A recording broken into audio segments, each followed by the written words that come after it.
Estamos progredindo no nosso estudo. Como eu tenho dito, é um assunto aparentemente polêmico, né?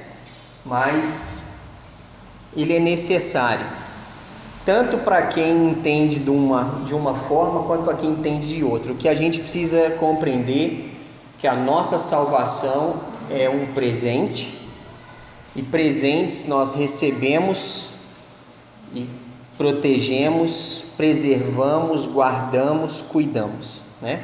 Como algo especial.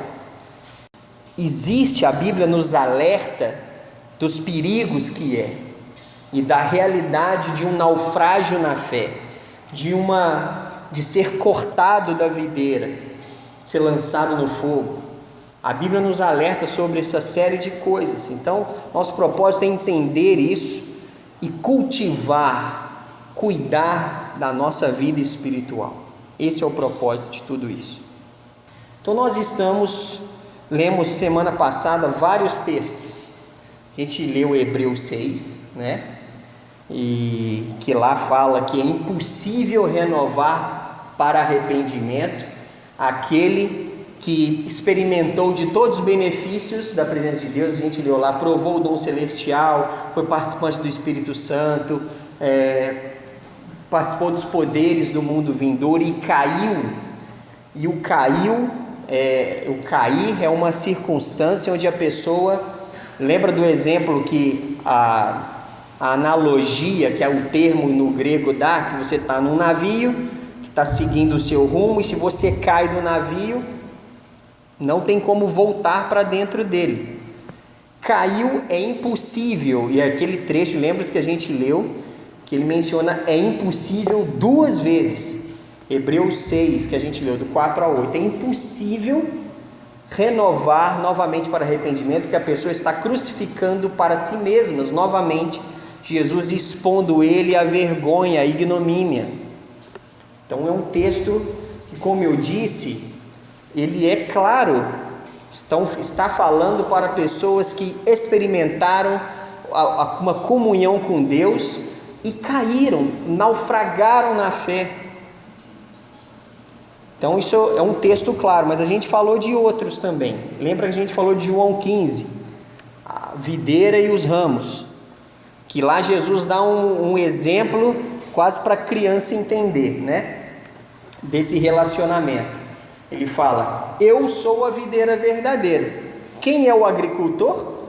Ele fala: o meu pai é o agricultor. Todo ramo que estando em mim não der fruto, ele o corta. Mas aquele que dá fruto, ele o limpa para que produza mais fruto ainda. E ele fala que sem mim nada podeis fazer. Então ele fala várias vezes sobre a importância de produzir fruto, de permanecer na videira. O ramo deve permanecer em mim. Lembra que está escrito lá: se vós permanecerdes em mim, eu permanecerei em vós. É uma ação e reação. A nossa ação é permanecer em Jesus. Se a gente permanece, consequentemente ele permanece. Se a gente parar de produzir fruto, ele corta.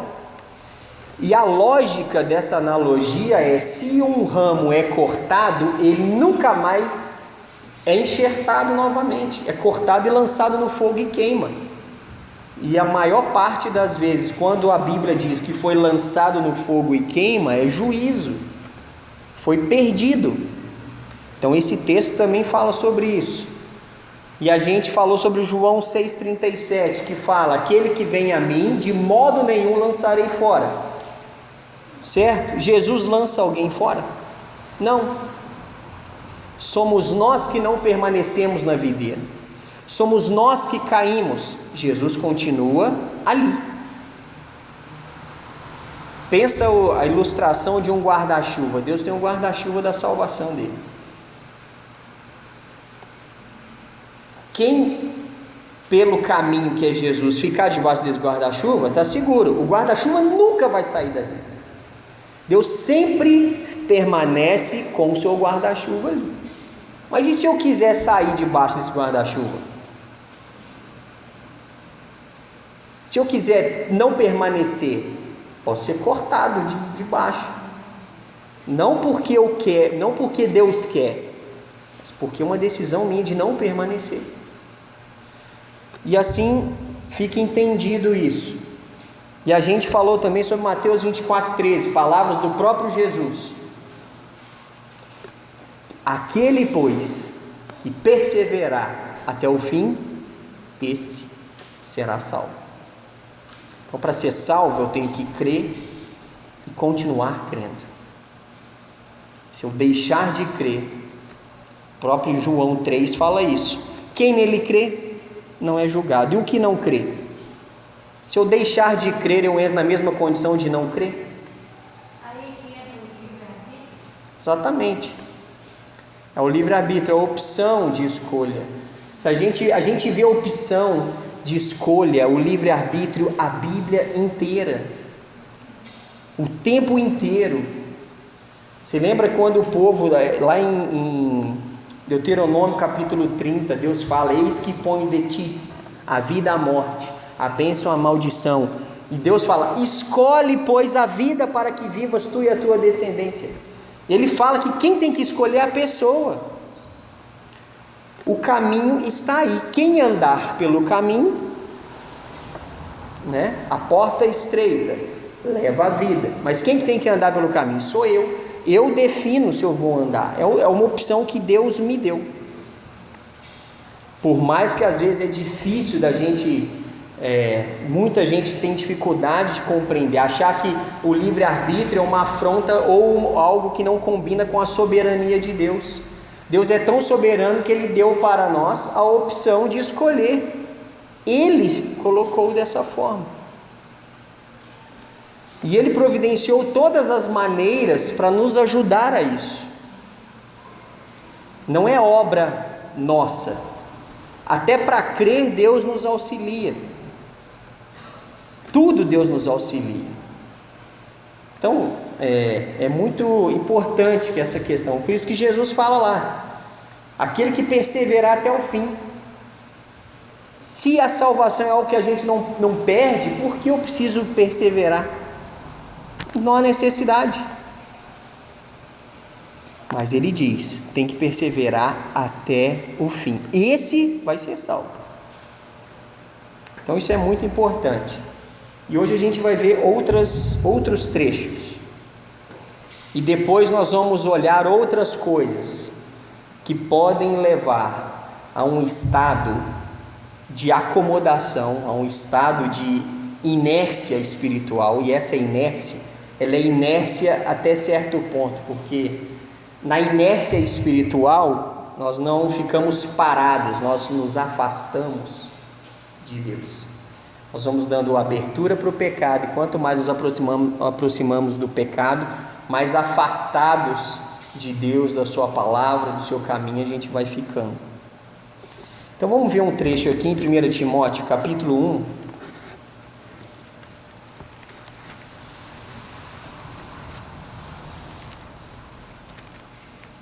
1. 1 Timóteo capítulo 1, versículos 18 em diante.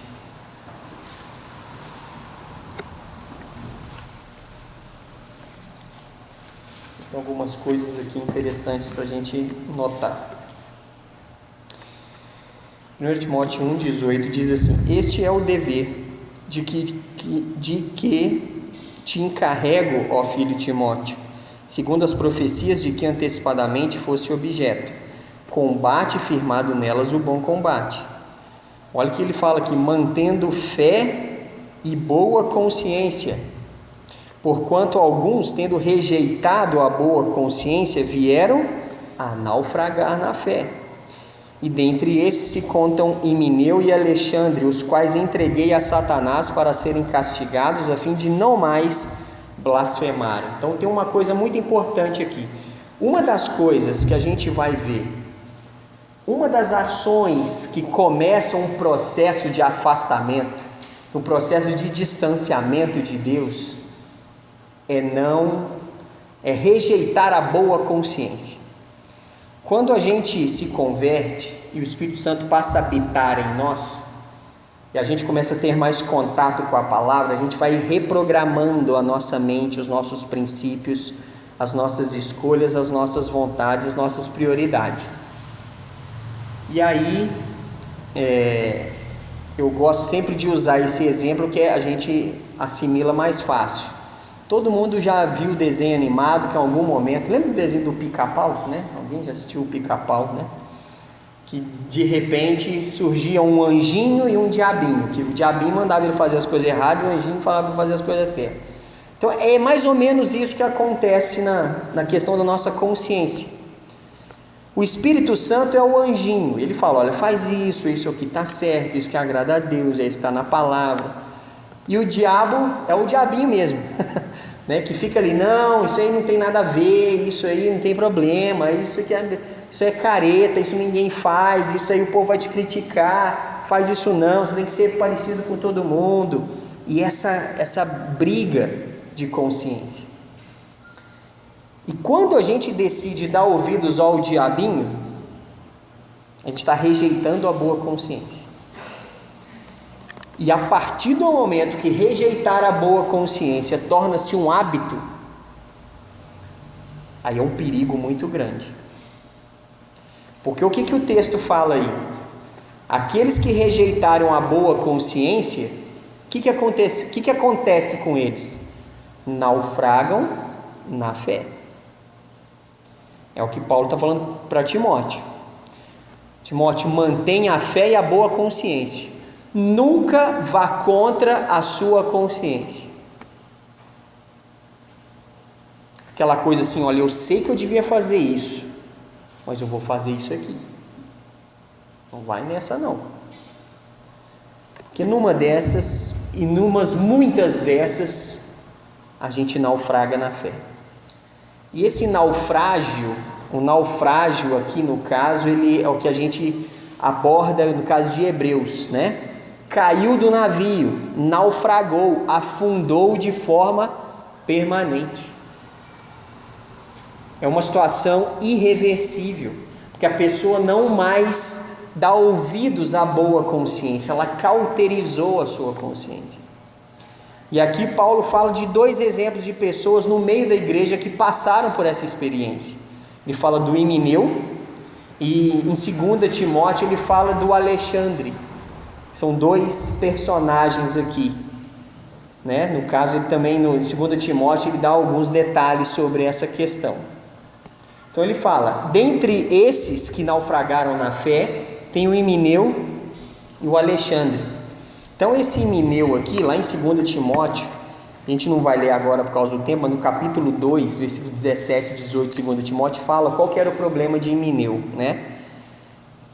Himeneu decidiu ter a sua teologia própria e pregava que a ressurreição já havia acontecido. Então ele estava deturpando uma doutrina importante do cristianismo, falando que a ressurreição já havia ocorrido, e entrava em debates e brigava por causa disso, batia o pé e determinava essa questão. Então começou a causar problema no meio cristão, porque ele começou a querer impor a sua visão doutrinária. Então, você já viu isso acontecer em algum lugar, né? Isso acontece, mas não é assim que funciona. O Alexandre era um outro exemplo, que ele era um empresário crente que havia criado muitos problemas. Imagina uma pessoa problemática. Pensa numa pessoa problemática, a pessoa que por onde ela passa, ela arruma um problema. E chega esse Alexandre na igreja lá, e ele arruma só problema. Gera contenda entre o povo, arruma complicação, né? E chegou ao ponto que ele não ouvia, não recebia admoestações, não dava ouvidos à boa consciência, rejeitava a boa consciência.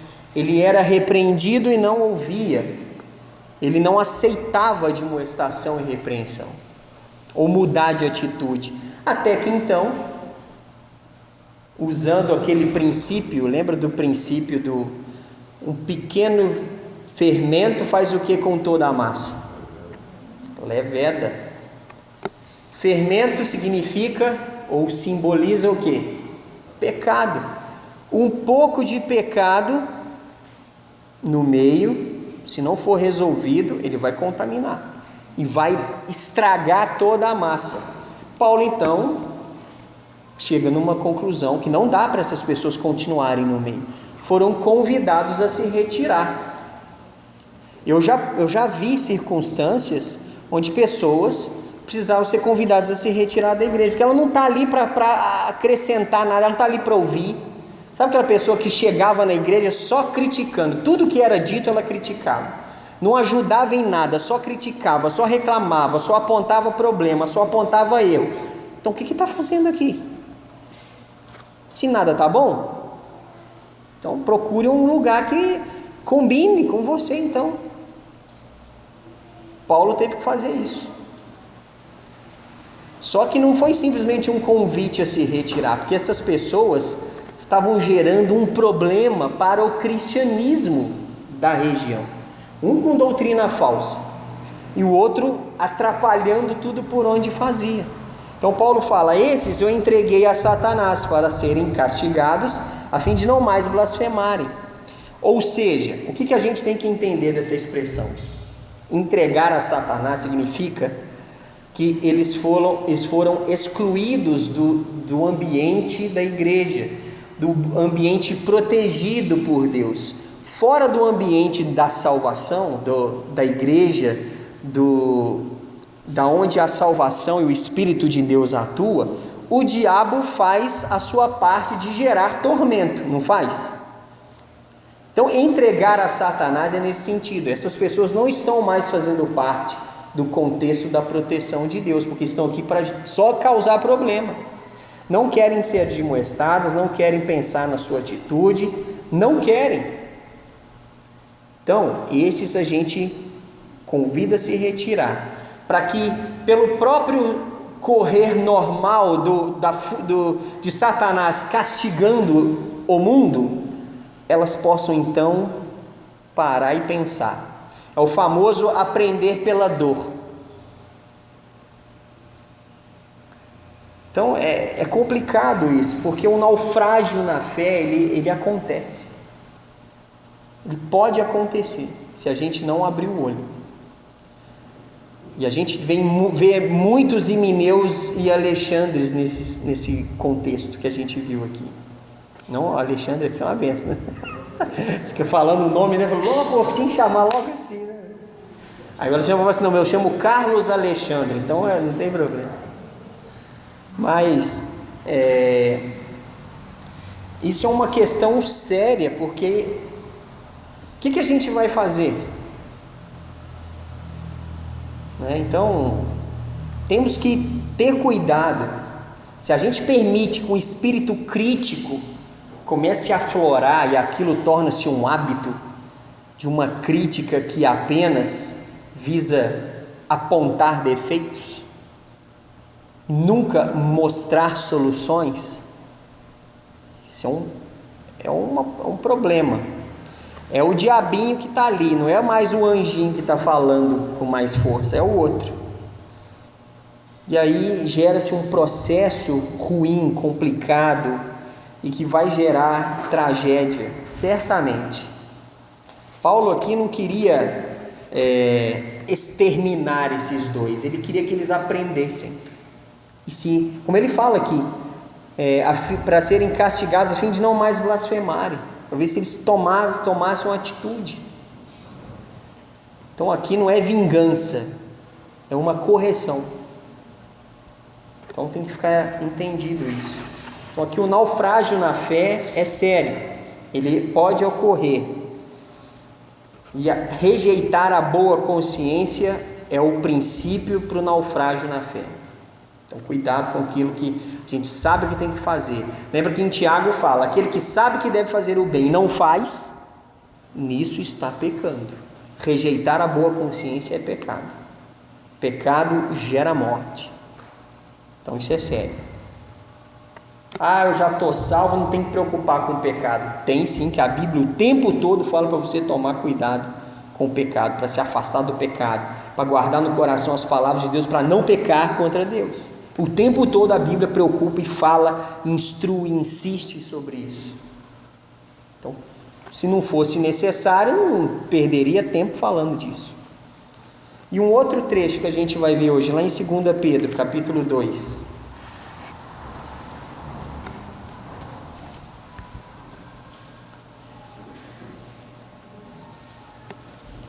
2 Pedro 2.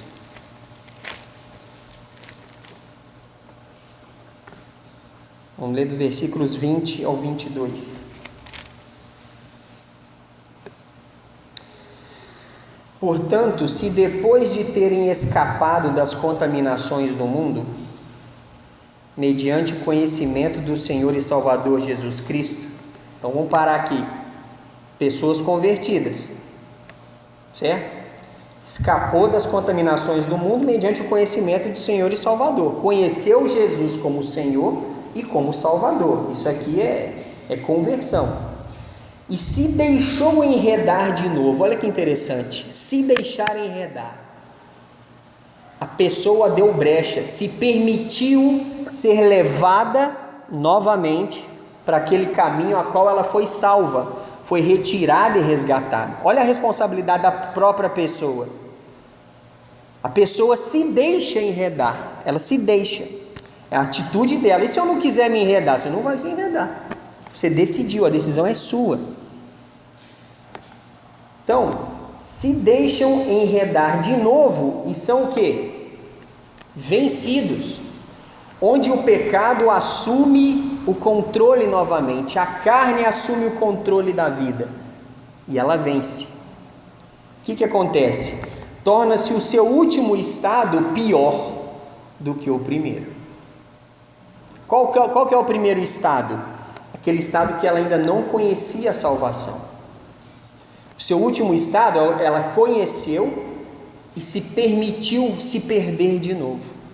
Seu estado é pior do que o primeiro, pois melhor lhes fora nunca tivesse conhecido o caminho da justiça. Olha só, melhor seria nunca ter conhecido a salvação, do que, após conhecê-lo, volver para trás, apartando-se do santo mandamento que lhes fora dado. Apartando-se. Ruptura. Eu me afastei de forma concreta. Foi gradual, mas foi concreta. Eu me afastei, eu me enredei pelos caminhos antigos, eu permiti, eu abri portas, abri brechas, dei oportunidades, não fiquei atento, não fiquei alerta.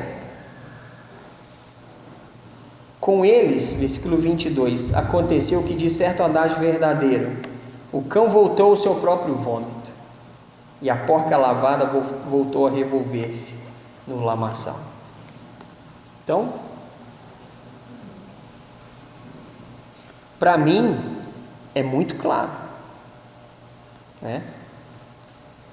Nós temos muitas referências que alertam sobre o perigo de não se perseverar, de não crescer na graça e no conhecimento. Não é à toa que várias vezes Paulo fala: antes crescei na graça e no conhecimento de nosso Senhor Jesus Cristo. Paulo fala: sede meus imitadores como eu sou de Cristo. Paulo fala o tempo todo, Jesus fala sobre isso. Vários textos na Bíblia falam sobre isso, alertam sobre o perigo de não perseverar, de não permanecer na presença de Deus. Porque se não houvesse risco, não havia alerta. Quando há um alerta, se a defesa civil avisa que pode cair uma tempestade, porque há um risco, o que a gente vai fazer? Vai ignorar os alertas? O prudente não ignora os alertas. Então, eu tenho que tomar cuidado com a minha salvação. Porque Deus fala assim: é o seguinte, meu filho morreu por sua causa, então toma cuidado com isso que você tem à sua disposição. Cuida disso, persevera nisso até o fim, porque eu tive que entregar o meu filho, abrir mão dele. Ele teve que sofrer o inferno para que você não fosse para lá. Não, Jesus não sofreu o inferno. Sim, o que Jesus passou na cruz equivale à eternidade no inferno. Ah, não é não. Então você quer ser crucificado para sentir o sabor do caos? Eu não quero. Para mim, o que Jesus fez está suficiente. Eu não quero experimentar nada daquilo. Muito menos passar a eternidade no inferno. Não quero, não. Para mim, esses alertas estão claros. Tão claro quanto a minha necessidade que eu preciso de Jesus, tão clara a minha necessidade que eu preciso continuar em Jesus até o fim. Eu não quero ser cortado da videira. Eu não quero cair e ser impossível de renovar meu arrependimento. Como fala em Hebreus. Eu não quero desperdiçar a oportunidade que Jesus fala que se eu for até Ele, Ele nunca vai me lançar fora. Eu não quero desperdiçar a oportunidade de manter a minha boa consciência.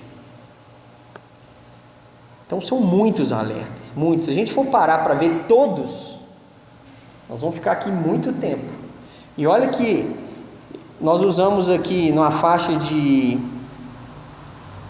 6 ou 7 passagens inteiras que falam sobre isso.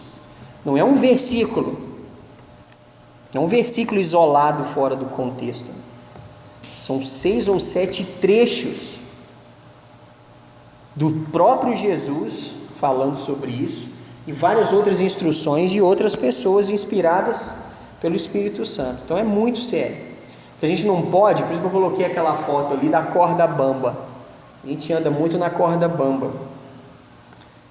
E essa corda bamba, ela começa, até estar falando sobre isso ontem no discipulado com os irmãos lá em Gálatas 5. É uma coisa que eu reparo que a gente facilmente faz isso. Esse é o princípio do problema. Gálatas capítulo 5, versículo 16 e 17. Esse trecho é muito importante. Depois dá uma lida para você dar uma relembrada, versículos 16 até o fim do capítulo aí. Ele fala assim: digo, porém, andai no Espírito, e jamais satisfareis a concupiscência da carne, porque a carne milita contra o Espírito, e o Espírito contra a carne. Por quê? Porque são opostos entre si, para que não façais o que porventura seja do querer de quem? Do meu.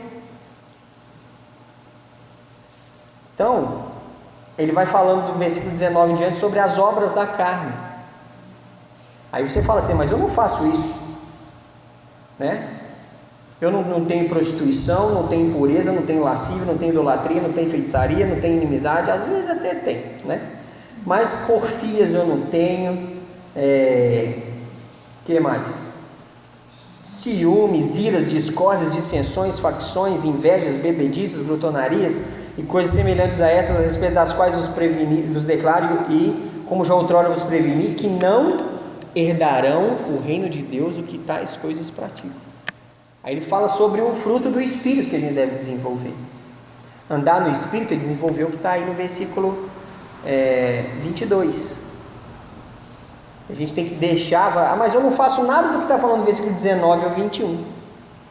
Mas a gente vai chegar nesse ponto se a gente deixar de fazer uma coisa, o que fala no versículo 17. Lembra do anjinho e do diabinho? O diabinho é a carne, o anjinho é o Espírito. Os dois fazem o quê? Senta junto para ver um filme? Milita.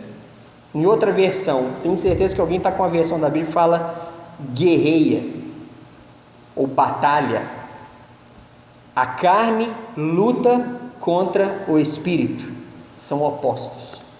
E essa batalha, ela é constante. Foi o que eu falei com os irmãos aqui no discipulado. Se você não luta com nada, sua vida está muito calma.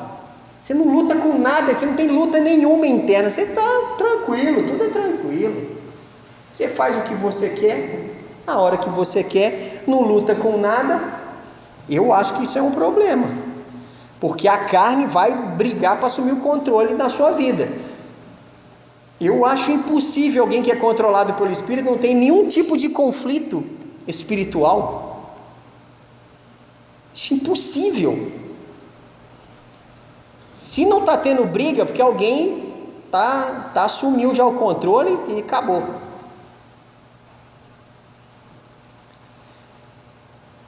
E quem vai ganhar essa luta? Foi o que eu falei ontem. Quem estava aí aqui ontem, me ajuda aí. Quem vai ganhar a batalha? Quem você? Isso, fala mais alto. Quem você? Alimentar mais. Pessoas bem alimentadas são fortes. Pessoas desnutridas não têm força para brigar.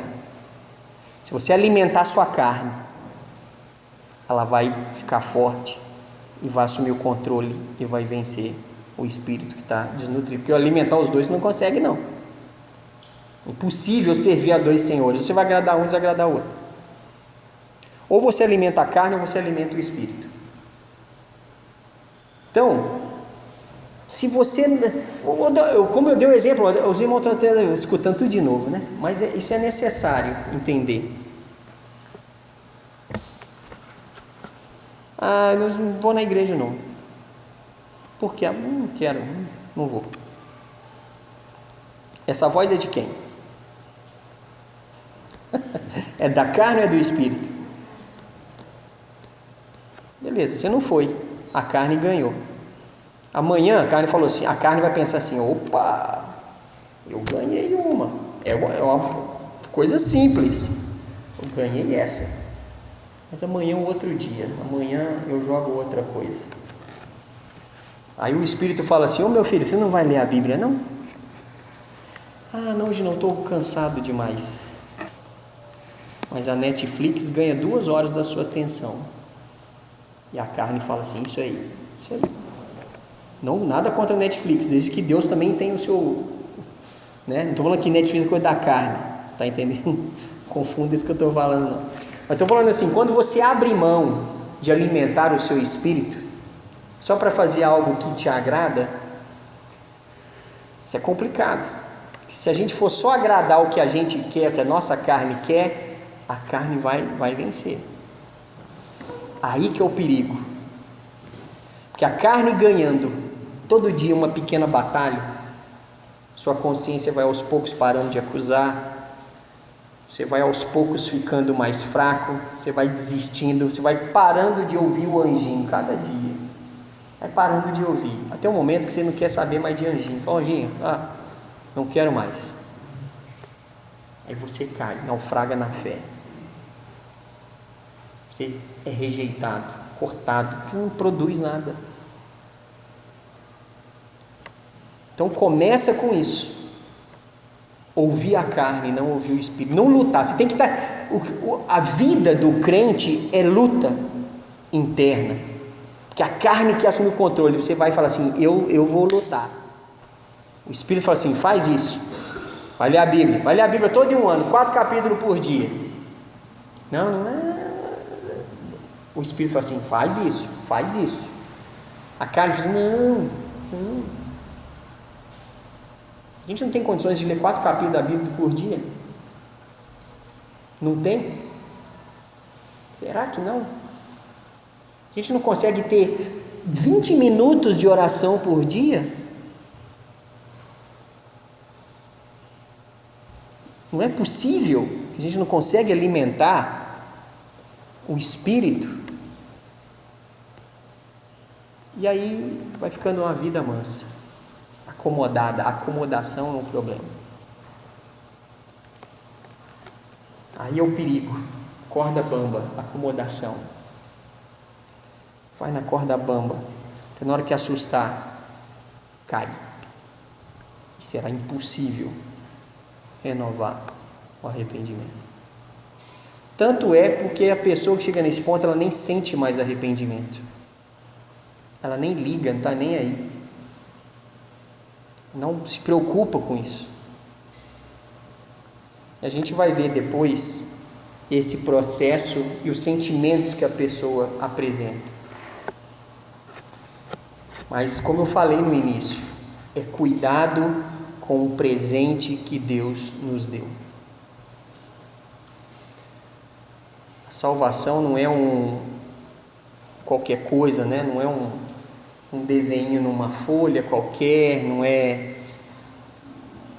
um chaveiro, um par de meia que a gente ganha no Natal, sabe? Aquelas meias de poliéster que dá chulé.